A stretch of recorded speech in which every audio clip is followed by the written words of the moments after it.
Hello and welcome to Kent Tonight, live here on KMTV. I'm Chloe Brewster and here are your top stories on Wednesday the 25th of February. Play up Chatham. The Medway town throws its traffic cone into the ring in a bid to be the UK's town of culture. As someone who's represented Chatham for 19 years nearly, I'm really proud that the community have come together. And failure to consult, the words of frustrated SEN advisory teachers over changes to their roles and terms. Doing the right thing by being out here today, making your voices heard, making sure KCC understands how serious this is. And finally, Kent in Bloom, author and celebrity mum of Orlando Bloom, talks us through her new children's book all about the natural world. Yeah, I just feel that Kent was an ideal place to sit and write these stories.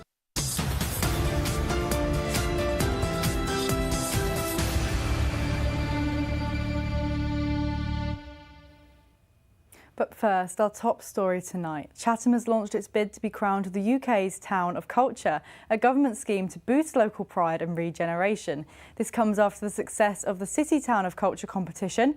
Now towns across the country have the chance to win £3 million of funding in 2028. It's a campaign supported by Vince Maple, leader of Medway Council, and the historic Dockyard Chatham, as Megan Shaw has been finding out.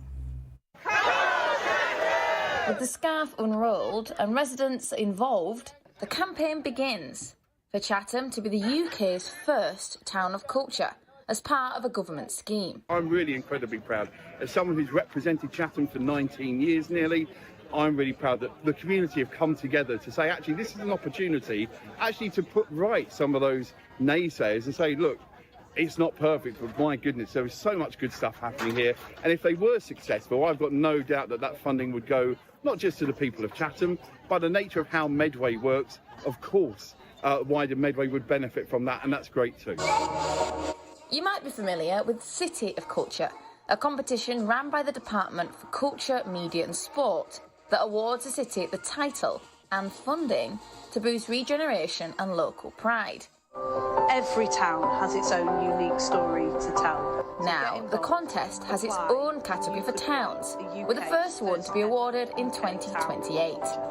And there's a lot up for grabs, including a £3 million prize for the winner and, of course, the all-important title. Now, when you think of Chatham and culture, you might think of the historic dockyard right here behind me, or Sir Thomas Waghorn, who famously wears the same hat as me. But a key part of this campaign is that all of Chatham is something to be proud of and earns the title of Town of Culture. Chatham is completely unique.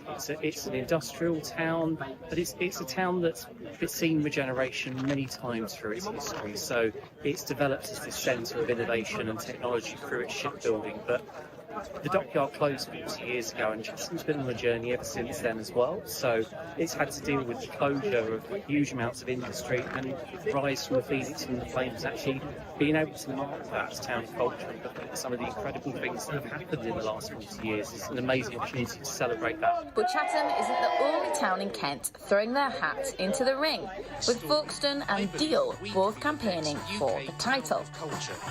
So what sets Chatham apart? Tell me your favourite thing about Chatham. Oh, I think the history, when you think back about what's happened. My favourite thing about Chatham is Medway Park, sports, leisure. St Mary's Island is a definite one. The community there is incredible. My favourite thing about Chatham is the Chatham Marine Cadet Unit.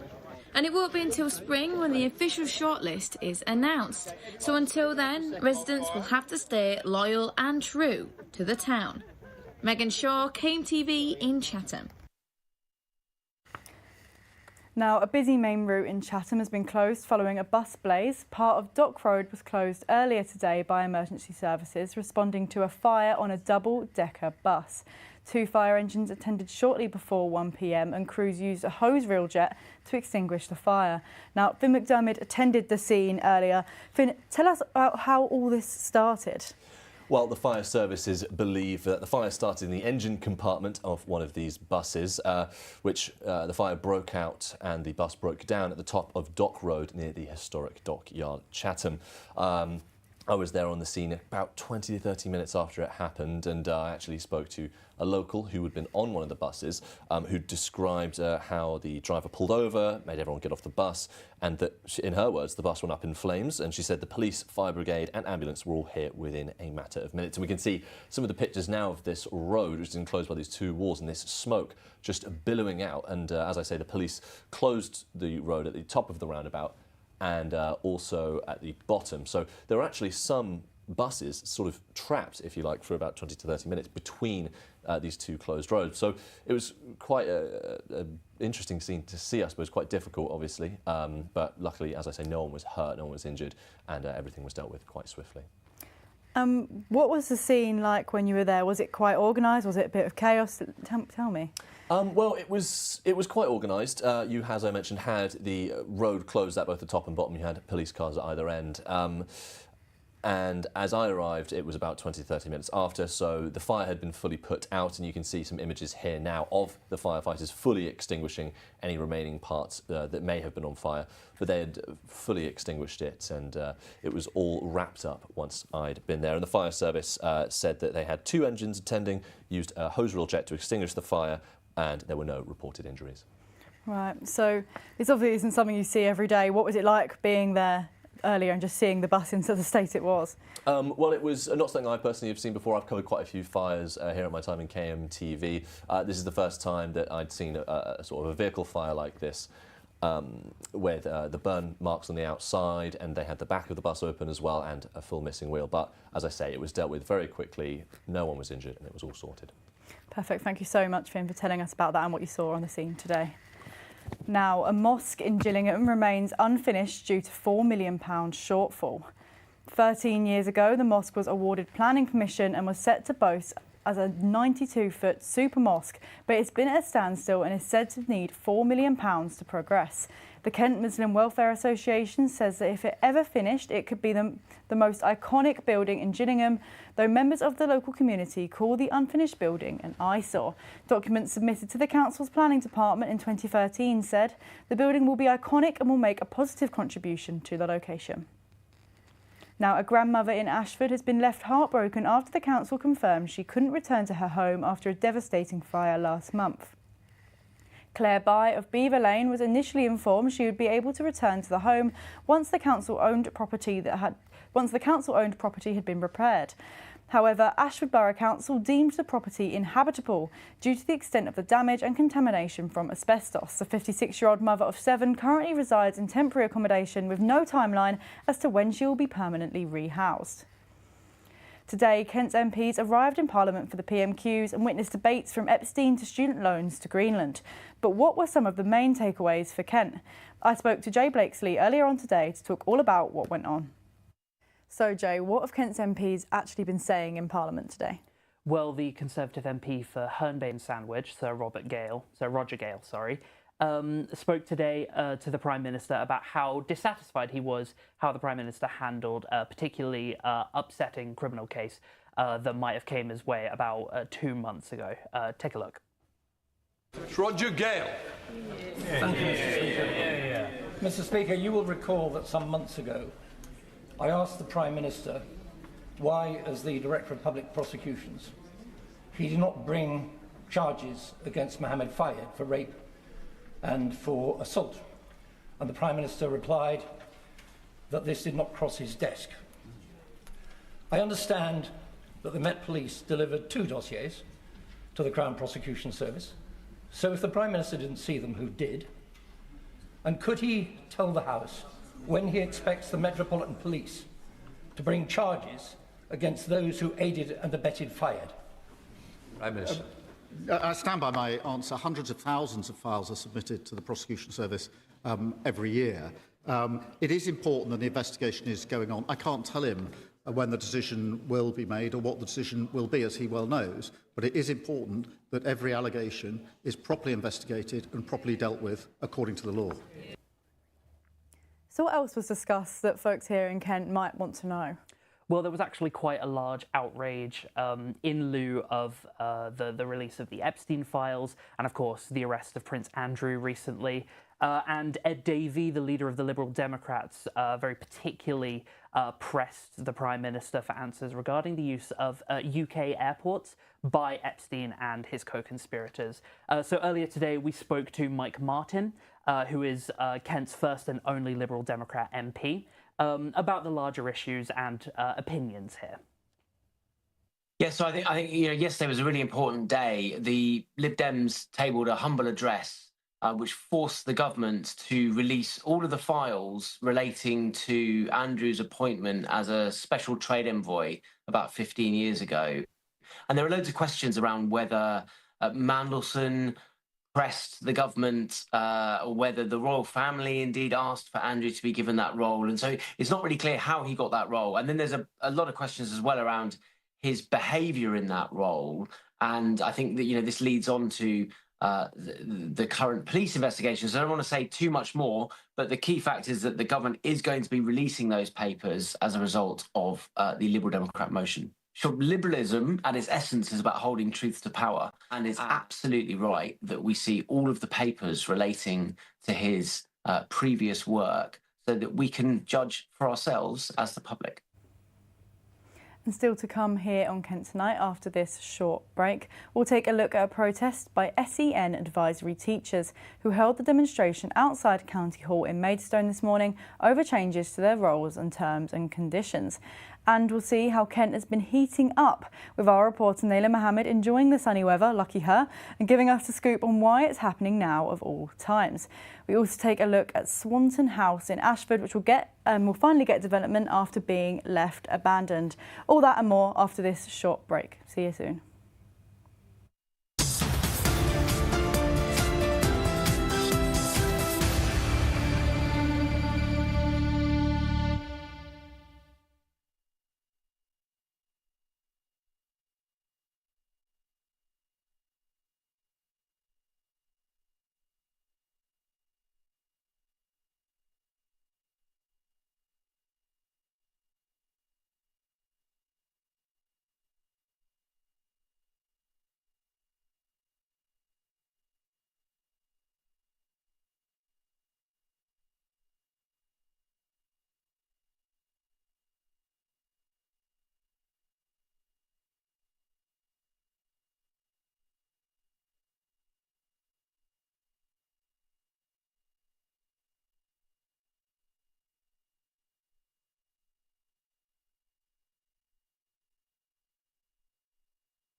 Welcome back to Kent Tonight, live here on KMTV.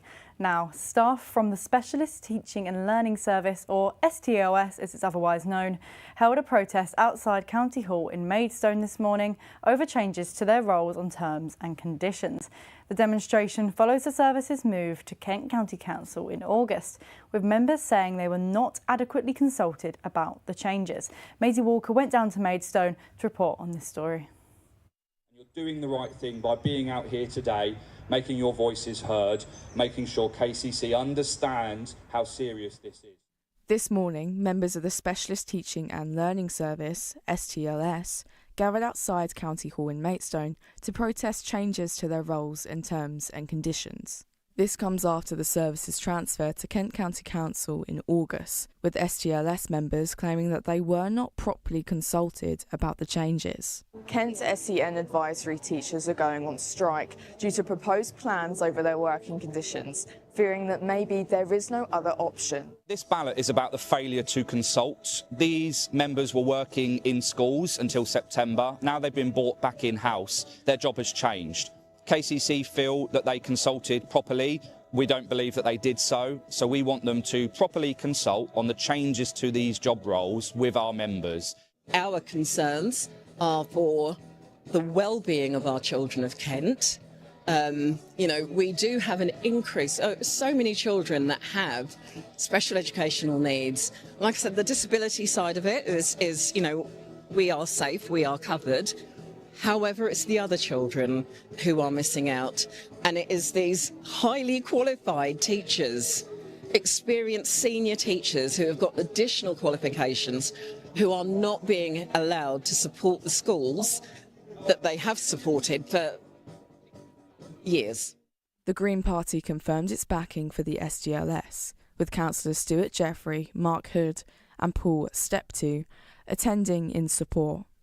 I think STLS has been a great way of providing provision for SEND children, and fairly cost effectively. So damaging it and damaging the staff who work in it is going to, I think, going to increase cost pressures elsewhere within SEND. Kent County Council issued a statement denying the claims made by STLS members, saying the claim that KCC has failed to consult with staff around their working arrangements is simply incorrect. A full and formal staff consultation was undertaken, alongside a previous public consultation on the future model of the service. We have also continued structured engagement with staff and unions since the transfer. So with strike action set to begin next week, the future of the Specialist Teaching and Learning Service remains uncertain, as efforts to reach a solution continue. Maisie Walker for KMTV, Maidstone. An ongoing story there. But now the newly formed Restore Britain at Kent County Council has elected its new member for the forthcoming by-election in Thanet. The political group has appointed Councillor Paul Thomas as their leader, with Councillor Maxine Fothergill as second in command. The 7-member group are all Reform defectors and promise that for whom they represent, nothing will change.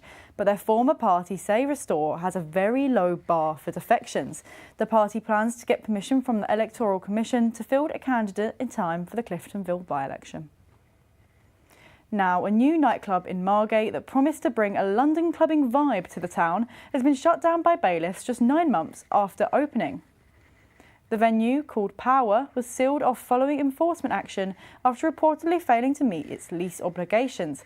It was the first new nightclub to open in the town since 2023. There were plans for late-night music and community events, but it is now closed, with notices posted on the premises declaring the lease terminated and items inside seized. Now, don't forget, you can keep up to date with all the latest stories here on KMTV by visiting our website, kmtv.co.uk. There you can find all of our reports, including this one. Chatham, a place of contrasts, bustling with both development and the telltale signs of urban decline. Over the course of 1 year, from December 2024 to November 2025, more than 4,000 crimes were reported in Chatham Central and Brompton, the ward which covers the town centre. This is the highest in Kent. But does this data actually paint the whole picture? Is Chatham really as bad as its critics make out? Well, that's a shame that all those nice shops have gone. I don't think I've ever been in a situation where I have felt unsafe, but I do understand where the question is coming from.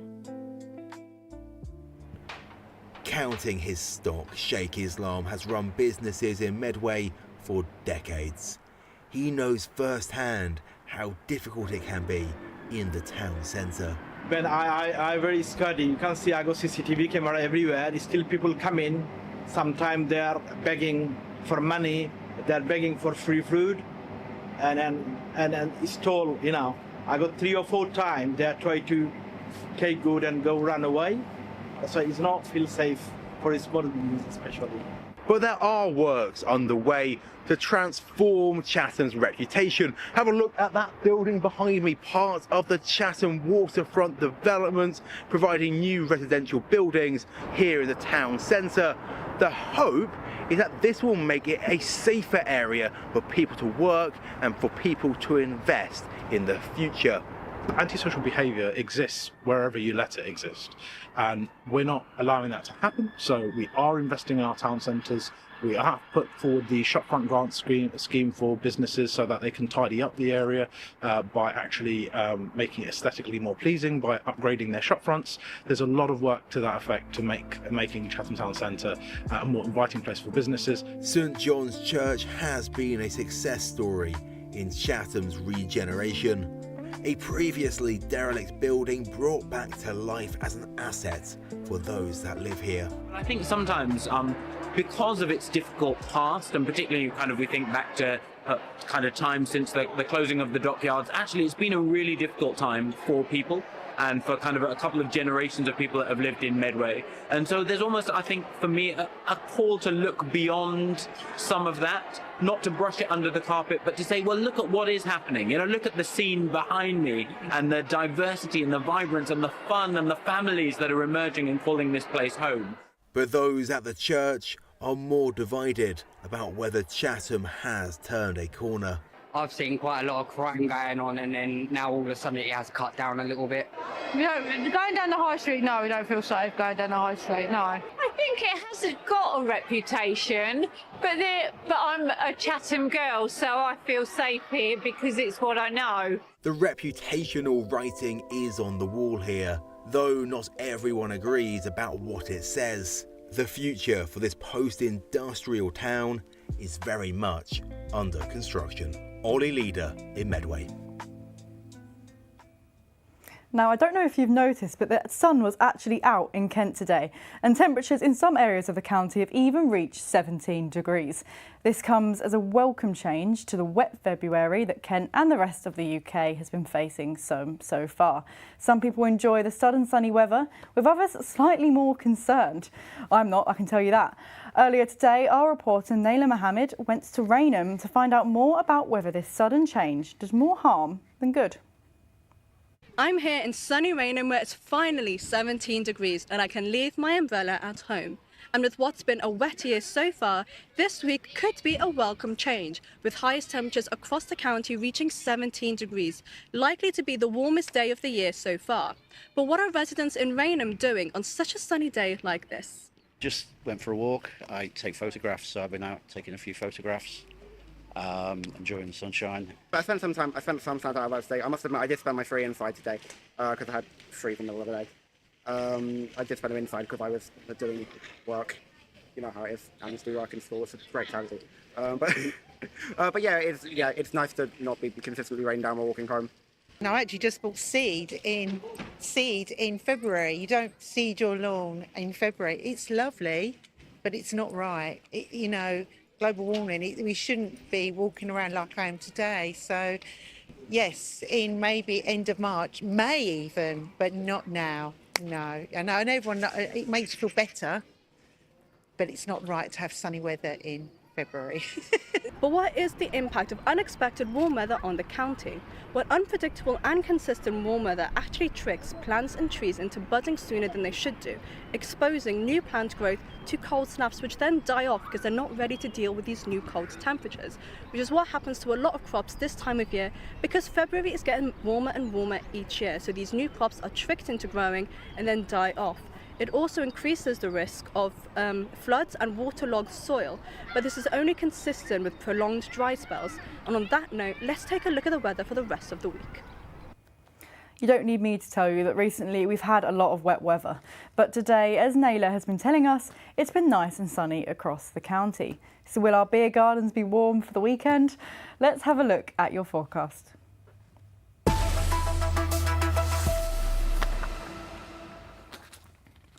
A clear night for the county, with temperatures reaching 12 in Dartford and 9 in Ashford and Royal Tunbridge Wells, winds reaching speeds of 7 and 8. Tomorrow morning will be cloudy for Kent with some sun in Canterbury, temperature seeing its lowest in Ashford. Into the afternoon, we'll continue to see cloudy skies with temperatures climbing to 13 in Medway, wind speeds picking up to 16 and 18 miles per hour. Looking at the rest of the week, we will see some rain on Friday, some clouds on Saturday and more clouds on Sunday.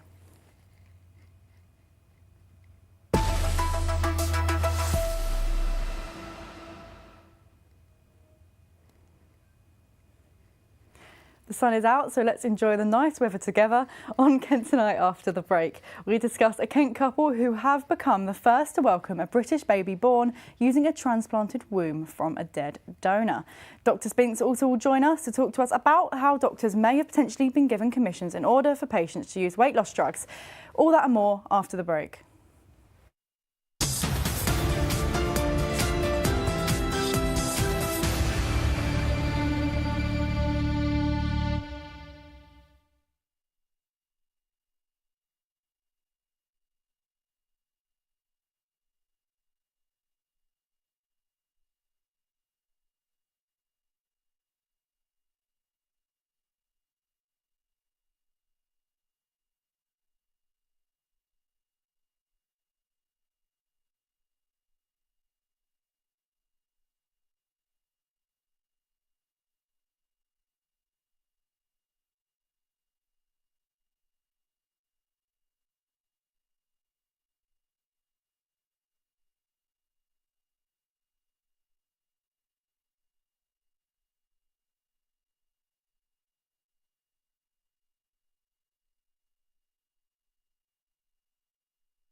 Hello and welcome back to Kent Tonight, live here on KMTV.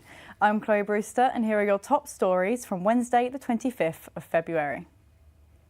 Play Up Chatham. The Medway Towns throws its traffic cone into the ring in a bid to be the UK's Town of Culture. And failure to consult the words of frustrated SEN advisory teachers over changes to their roles. And Kent in Bloom. Author and celebrity mum talks us through her new children's book all about the natural world. But first, our top story tonight. Chatham has launched its bid to be crowned the UK's Town of Culture, a government scheme to boost local pride and regeneration. This comes after the success of City of Culture competition, and now towns across the country have the chance to win £3 million of funding in 2028. It's a campaign supported by Vince Maple, leader of Medway Council, and the historic Dockyard Chatham. Megan Shaw went down there to find out more. With the scarf unrolled and residents involved, the campaign begins for Chatham to be the UK's first Town of Culture as part of a government scheme. I'm really incredibly proud. As someone who's represented Chatham for 19 years nearly, I'm really proud that the community have come together to say, actually, this is an opportunity actually to put right some of those naysayers and say, look, it's not perfect, but my goodness, there is so much good stuff happening here. And if they were successful, I've got no doubt that that funding would go not just to the people of Chatham, but the nature of how Medway works, of course, wider Medway would benefit from that, and that's great too. You might be familiar with City of Culture, a competition run by the Department for Culture, Media and Sport that awards a city the title and funding to boost regeneration and local pride. Every town has its own unique story to tell. Now, the contest has its own category for towns, with the first one to be awarded in 2028.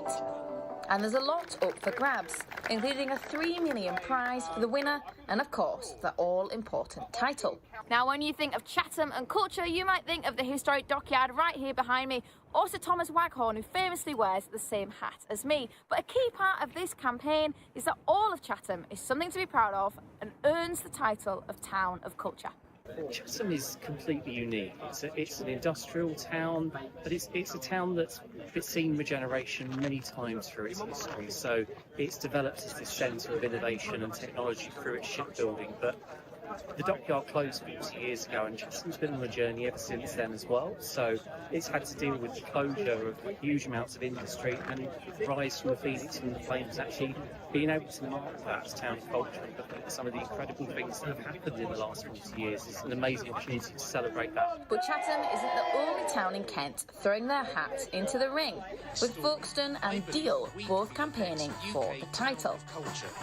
So what sets Chatham apart? Tell me your favourite thing about Chatham. I think the history, when you think back about what's happened. My favourite thing about Chatham is Medway Park, sports, leisure. St Mary's Island is a definite one. The community there is incredible. My favourite thing about Chatham is the Chatham Warming Cadet Unit. And it won't be until spring when the official shortlist is announced. So until then, residents will have to stay loyal and true to the town. Megan Shaw, KMTV in Chatham. A Kent couple have become the first to welcome a British baby born using a transplanted womb from a dead donor. Grace Bell and her partner Steve Powell welcomed baby Hugo just before Christmas 2025. Bell has a condition called MRKH syndrome, which means she was born without a womb, but was able to receive a womb transplant back in June 2024. Fertility expert Despina joined me earlier to discuss this further. So, Despina, can you tell me what is MRKH? MRKH stands for Mayer-Rokitansky-Hauser syndrome, where you're born without a womb, you're born with your ovaries. So you have your own ovaries, but without your own womb. So this is usually the incidence is 1 in 4,000 to 5,000 in UK, the incidence rate. Amazing. And this womb transplant, what does this mean for women who may have this condition or have other issues with their fertility? Well, this womb transplant is amazing. It's the way forward, especially when it's from a deceased donor. We know that there was a womb transplant last year from a living donor for a womb transplant. and there have been quite successful babies born throughout the world from a living donor, but from a disease. That's really, really amazing news, and it increases the pool of donors and for the future. Do you know if there are any risks associated with something like this? I know it obviously hasn't happened very often. This was the first one from a deceased donor. Can you tell me, what does the future look like for this? I think the future is quite bright in terms of this. It gives hope to all these women that are born without a womb, but also women that can't have babies inside the womb for other reasons. And there are so many other women that have pathologies inside the womb that won't be able. So it's really incredible. Now, the risks for this in terms of the person that receives the womb transplantation is it requires IVF and requires a lot of immunosuppression drugs, the treatment. And they need to be on long term while they have the womb inside. And of course, when the family aspirations finish, then the womb needs to be removed so they are not in long term suppression therapy. Great. And, you know, how accessible would this be for people in the future? Obviously, again, this has happened once, but how soon until this becomes a regular treatment available to women? Well, this is very promising. However, it needs to be regulated, like you said, ethically, financially, and there's a lot of teams involved. Is the fertility team, is the medical team for the suppression, is the surgeons for the transplantation. So it's kind of a multidisciplinary approach for this, and there's a lot of regulations. But I think it's all look promising for the future. It's really great. Now, earlier this week, we found out that doctors may be given compensation for encouraging more patients to use weight loss drugs. We'll be discussing this and more about fertility with our health expert, Dr. Julian Spinks.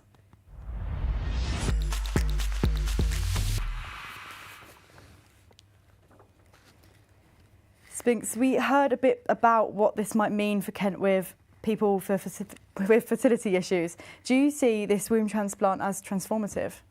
Yes, this is the starting point going forward. We've had one previous pregnancy, but that was where a sister donated their womb to their sister.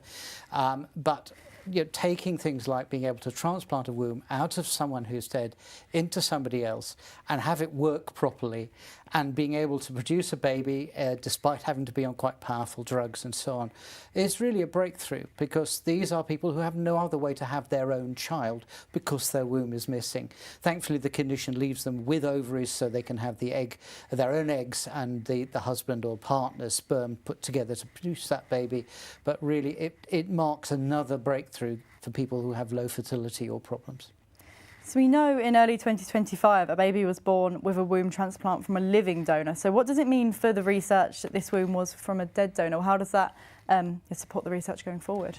Well, if the womb is coming from a sibling, a sister or somebody like that, the likelihood is that the tissue match is going to be closer. So there's less problems with rejection. Taking it from a dead donor means that they're less likely to match perfectly, which means it's a bit trickier using the medication to make sure that the womb isn't rejected. And using heavy medications obviously carries a potential risk to any baby that's in that womb. The good news is these days they're finding a way to overcome that. You know, there are a number of other fertility issues women face. You know, in Belle's case, she had the issue where she didn't have a viable womb, but there's Asherman syndrome as well. How do you think this could help women across the board who are experiencing fertility issues? Through my career, we've gradually been able to do more and more. In vitro fertilisation came along actually when I was a medical student, and now that is routine, although not that easy to get on the NHS. The more we can do this, the more we can help people out. And most of the time, this is people who genuinely have a good reason to want to have a baby. I think it's more difficult if you start considering extending people's fertile life until they're a lot older, but that generally doesn't happen in the UK. So just moving on from the fertility stuff, we learned earlier this week that GP practices in England are to be paid an average of £3,000 a year in bonuses to prescribe patients weight loss drugs. What do you think of that? Well, it's not really a bonus, I have to say. We all work with a scheme called it's a sort of quality and outcome scheme, which it's all about preventative medicine. And it was put in because our core pay has always been for treating people who are ill. There wasn't additional money and funding and so on to actually treat people and prevent illness, which is more important. This scheme changes every year. New things come in. Some things are taken away, some things are changed. This time round, we're looking at weight loss drugs, assessing people whether they're suitable for it, and then referring them on. And the money for that covers the cost of doing that work. This is new work we weren't doing before. But I think that the way it's been portrayed as a sort of bonus, in reality, 3,000, probably 2/3 of that is going to go on costs and so on. So there will be a small amount of money, but actually not very much, because for a typical practice, you're looking at 3 or 4 GPs that's being split between. Just very quickly, could you tell me what makes someone eligible to have one of these weight loss drugs? Well, with Wegovy, it is very tricky. You've got to be severely obese and you've got to have 4 out of 5 severe chronic illnesses. And so very few people qualify for it. It's more, a little bit easier for things like semaglutide, but you do have to go through a process of trying to lose weight by other means and help from weight loss clinics before you're allowed to apply for that. Thank you so much, Spinks. After the break, we'll take a lot more, much more to come. See you soon. Goodbye.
Welcome back to Kent Tonight, live here on KMTV. Now, earlier on today, we spoke to Sonia Copeland Bloom, the mother of Hollywood actor Orlando Bloom. She's written a book all about nature and mini beasts for children, and it's based here around Kent. I was joined by Sonia earlier to discuss her time in Kent, as well as how Kent influenced her new book and the experience of writing it. So, Sonia, can you tell us all about your book? What's it about and why did you write it? Yes, well, I'd love to do that. My book is called Amazing Tales and Truths About Garden Mini Beasts. And it's adapted from 6 books that I originally wrote years and years ago. I'd like to show you them quickly. And these all about the invertebrates. And the fun word for that is mini beasts. So we'll call them mini beasts. Invertebrates have no backbone, and they represent 97% of all living things on Earth. So they're vitally important. In fact, I often feel that the whole world really belongs to mini beasts. So I felt that I would like children to grow up like I did, appreciating nature. I know today they spend a lot of time on their phones, but it's so important, nature, for everybody, for all of us, that I spent my time as a journalist training, writing factual stuff. So when I retired, I decided to write fictional stories, but having my heroes and heroines as mini beasts. And I thought if I wrote the right sort of stories, children could go outside and find them for themselves and learn to love nature, which is my mission in life, if you like. Thank you so much. I was just wondering, obviously you're writing this book about nature and stuff. How does living in Kent, the Garden of England, what does that mean to you? I know you raised your family here, your son Orlando Bloom. How does that translate to your sort of love of the county and nature? Well, it's a beautiful county and it's got lots of lovely natural parts to it. So how could I not? And I also live in a house with, my partner and I have lived in 2 or 3 houses and they all had gardens. You don't need a huge garden. I mean, anybody can go out and even if they've got a little tiny garden, they will find lots of mini beasts. Mini beasts are everywhere. But yes, Kent meant a lot for me because, I've lived in Canterbury. My children were here, and there's a statue of Orlando in the middle of Canterbury. And my daughter and my son both went to school very nearby here in Canterbury, St Edmunds and Kent College. So that, I just feel that Kent was an ideal place to sit and write these stories. I know you talk a lot about the nature again, and what do you hope children learn from reading your book about nature and insects and how to, respect their environment here in Kent? Well, by reading the stories, first of all, they would love the stories, I feel. I mean, there was one parent that rang me and said, that contacted me and said that her son loved Eddie the Earthworm story, and she had to read it to him for 5 weeks running every night before he went to sleep. And so, children do seem to have loved the stories, and I've written them with a lot of love and appeal, so that children should like them, but also, so importantly, learn about them. As long as I could make them exciting and enjoyable for children, and I seem to have succeeded in many ways. I know my granddaughter Daisy, she loves them. Granny, will you read it again? She always wants often the same story, her favourite ones. Thank you so much for talking to us today, Sonia. I really appreciate it. Where can we access your book? Oh, well, it's meant to be available either now or any minute now in all good bookshops. There's going to be an e-book of it, and I'm hoping that people will take it to heart, and who knows, might be a bestseller. Thank you so much, Sonia. I really appreciate talking to you. Well, it's been lovely, and I thank you so much for taking the trouble to come and talk to me and hear about my book, Amazing Tales and Truths About Garden Mini Beasts, published by Conrad Press. Oh, it was so lovely to talk to Sonia there. Now, on the theme of books, World Book Day 2026 is upon us next week on the 5th of March. A Kent-born actress is thrilled to have written a children's book that's been specially selected for the day. Rose Ayling-Ellis, whose book The Big Bang has been selected, tells the story of Big Bang has been selected tells the story of a deaf kitten and his kitten friends who get scared by a storm. Her book aims to teach the importance of helping others, especially those with disabilities. Ayling-Ellis, a former EastEnders actress from Hive, was Strictly Come Dancing's first deaf contestant and subsequent winner of the competition in 2021. Thanet District Council has announced a £1.5 million plan in order to make improvements to the local area. The Pride in Place Impact Fund aims for immediate and visible improvements in key locations including Sarah Fawn Theatre, Margate Museum and Piermont Park in Broadstairs. Officials have said that the projects must revitalise the community, improve public areas and help regenerate high streets and town centres. Several local authorities will be invited to bid competitively for the grants of up to £20,000 for projects, and final recommendations will be reviewed before going to the Council's Cabinet for approval on April 30th. And now hoardings surround the long-awaited redevelopment in Elwick Road, Ashford, and it's due to be completed by next summer. Swanton House has been vacant for more than 2 decades, but now is to be replaced with 34 flats across 2 new blocks and up to 4 storeys high. Initially, plans were deferred by Ashford Borough Council's Planning Committee and went through a major redesign after the building was deemed a dangerous eyesore. However, the project was updated to keep more in keeping with the character of the area. Now, don't forget you can keep up to date with all of our latest stories here on KMTV by visiting our website kmtv.co.uk. There you can find all of our reports, including this one that I actually did about a real-life school of rock in Kent. Leybourne St Peter and Paul Primary Academy pupils took a keen interest in being in a school band. The excitement has even rubbed off on the teachers. Let's take a look. These pupils from Leybourne St Peter and Paul Primary get band practice in school every single week, offered by Rocksteady.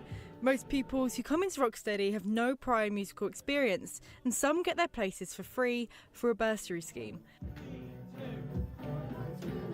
I want to be a singer in the future, and I think this has really helped me, because I was very shy before I started this. Now I'm very confident. This really is something to look forward to, and you get excited about it. I'm not next to everyone in class and I don't get to speak to them a lot, but when I'm here I get to speak to them and connect with them. When I go to secondary school I really want to play the drums because it's just nice, because I love how you can be really loud and really quiet sometimes. Yes, it's a good excuse to be as noisy as possible, Yeah. isn't it? The group are preparing for an upcoming concert in front of the whole school. It's designed to inspire pupils who may have never learnt on an instrument if it wasn't through this opportunity. I think it's amazing for confidence. Lots of the children that are part of the Rocksteady band are those that are less confident in a classroom, maybe find academic subjects more difficult, and it means that they can perform and do things that they would never realise they could do, and it makes them realise there's possibilities for the future and that they can do all sorts of things. The concerts make the whole school realise what fun music can be. In fact, we love it so much that we also have a staff band now because the staff wanted to get involved too. So we love Rocksteady at our school. It's really fantastic. Rocksteady is really unique in that we teach full bands up to 9 kids at a time, and we want to teach everyone everything. I hope in 10 years there'll be many of these kids. I actually went to see a student I taught when she was 6. She's 15 now, and her band won Battle of the Bands last week, so it was a really good full circle moment to see. Mick Jagger, David Bowie and Pink Pantheress are just some of the musical stars that have come from here in Kent. But what if in Leybourne are the next generation of these same stars? Chloe Brewster for KMTV in Leybourne. A A chimpanzee born at Wingham Wildlife Park has been rejected by her mother just hours after birth. Though bosses at the park just outside Canterbury have described the newborn as a precious new little bundle of joy and mischief, the infant's mother Tara has shown disinterest in the infant. Jane, the newborn chimp, has been named in honour of the late primatologist Dr. Jane Goodall. She is also the third critically endangered Western chimpanzee to be born at Wingham in the last 8 years. And a statement from the park reads that Jane is receiving the very best care and every decision we make is with her future in mind. And now for the weather.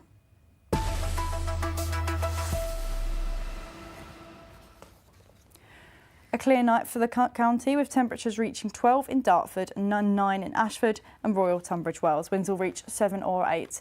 Into tomorrow morning will be cloudy in Kent, with Canterbury with some sun breaking out in Canterbury. Going into the afternoon, we'll see cloudy skies with temperatures climbing to 13 in Medway, with wind speeds picking up to 16 and 18 miles per hour. For the rest of the week, it will be a bit rainy on Friday and clouds will remain on Saturday and Sunday with 11 degrees, so not quite as hot as it was today.